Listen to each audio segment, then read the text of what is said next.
have, I think there have been ups over the history of the organization where we've always been connected to the university at some level, and there have been times where that's been really high. I mean, this building itself was the Wesley Foundation in the 50s, so this whole organization was college students and was entirely devoted to OSU students.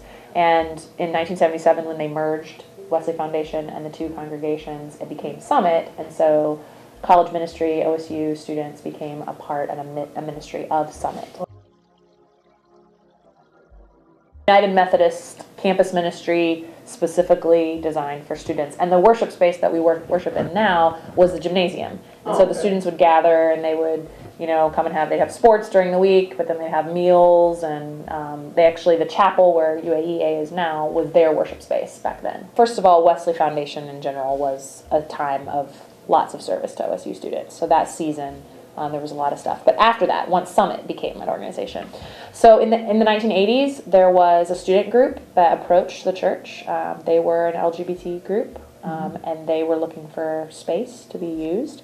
And they had been rejected by everyone that they had asked. They had asked a lot of places. And so they came seeking a place for their group to meet, for their group to gather, and to be together. And they asked this church if they would host. The student group was invited in. Students began to find this as a place that was accepting and inclusive.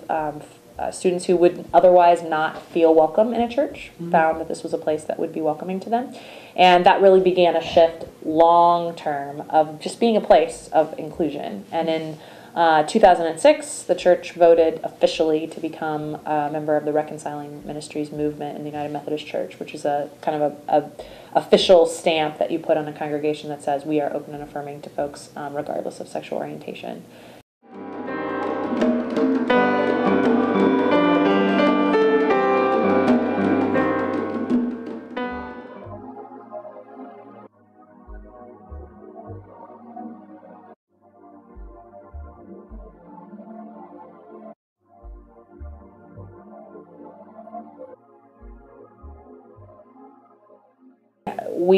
We have struggled financially since I've arrived. I mean, that's not. So one of the things that is both a blessing and a curse in an organization like this is that we have an endowment fund. We have an endowment that was created in the 60s by a wonderfully brilliant, visionary woman who made a substantial gift to the church. And truthfully, this church is still open because of that endowment gift. We would have run out of money long ago and probably been forced to close. So that gift has been a blessing in the sense that it's allowed us to stay open. When I arrived, we had been spending about $83,000 of the principal that year, and that money had been sort of almost like bleeding out of the fund. We were spending it, and truthfully, in order for us to grow again and begin to think about, we had to bring on some new staff, and we had to update the nursery, and we had to do some things. So we did actually have to spend some money that first year I was here. But one of the priorities that we've set since then is that we have to have a plan long term to begin to be financially stable. And so we've done some things in the last couple of years. One of them was the creation of an Alumni Association to get alumni re-engaged. And last year we were able to raise $31,000 from that, which is new revenue that we were able to bring in. And then the creation of the Freedom School, while there's a cost associated with the Freedom School, actually I think Freedom School has been an asset to Summit because it's brought in new people who've been engaged with that, and mostly Freedom School money is raised completely separate from Summit. So it's not a cost. It's not an additional cost to Summit. So I think the addition of that programming has also raised our profile in the community, and I think people begin to see us as a place that's engaged with this community and the kind of place that they might want to attend worship, they might want to support, and so I think that's helped our finances. But it's slow. I mean, we're still taking out this year about $50,000 of our principal and using it to pay our operating budget, and that's not a sustainable long-term solution. So each year we've got to figure out ways that we begin to climb out of that hole and build ourselves towards sustainability. And I think that's a struggle for any nonprofit, and when the economy's like it is, people aren't able to give in some of the ways that they have in the past, and so you've got to figure out a way to make all that work. Well, they have provided some funding actually for a couple different things for us. So 2 years ago, we got a grant from Ohio State for our Freedom School. So they actually helped fund the first year and gave us some seed money, which was about $10,000, $11,000. That was huge.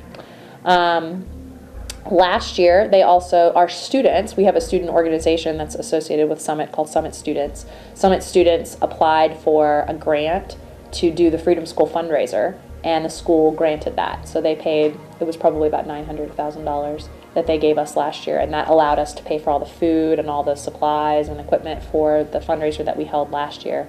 And that, and I think that's about it. Sometimes we have been able to get a little bit of money for Jericho Road for a portion of the cost, but my understanding is that we did not receive any of that this year. But I think once you're really clear about what you're trying to do, and people see that and they want to get connected, and that's what we've been finding with OSU and with others in the community, and honestly Freedom School has been the place where there's been the most energy, is people see what we're doing with Freedom School and they are excited about it. They want to be a part of it, they want to be connected to what we're doing, and so we're finding it pretty easy both to raise the money. I mean, I wouldn't say it's totally easy, it's a ton of work, but it's possible to raise the money when you have this mission. It's possible to build the partnerships. It's possible to get your foot in the door in the community when you have a mission and purpose that really matters and people connect to. So there's 13 sites around the city. We represent 2 sites. Okay. My hope is that absolutely it will. And we made some pretty exciting developments this year. We just had our second meeting with Dr. Harris at Columbus City Schools. Columbus City Schools has officially endorsed Freedom Schools this year and is working to put literacy specialists in each of our Freedom Schools and to build a connection with the principals of the local elementary schools. So I think we're also going to be doing some significant research this summer to show how effective the school is. I think once that happens and principals are seeing the impact of what a Freedom School can do on helping their literacy scores go up for their students, I think that it's going to spread like wildfire. I mean, we're going to have to find the money, but I think if you can prove that it's working and that it's effective, I do think that it will spread across the city, and it would be a phenomenal program to have for I mean, right now we have this 3rd grade reading guarantee. You know, the governor has said all 3rd graders have to be on grade level. Well, that's not going to happen with just the school system alone. It's going to have to be a collaborative community effort, and Freedom Schools fit into that really well. And that's why Columbus City Schools is partnering with us, because they know we are a program, it's already established, we have proven track record of being effective. And so I do think that, especially if we can get some good, solid research this summer done with OSU, I think it will really show how effective they are and how much that if we spread it across the city, it would make an impact on the school. Our call is to be serving and using the gifts that God has given us in our place and using them faithfully to share the good news with the world. And that's, you know, we've been uniquely equipped at this church to do that in very specific ways. And so this is one of those ways.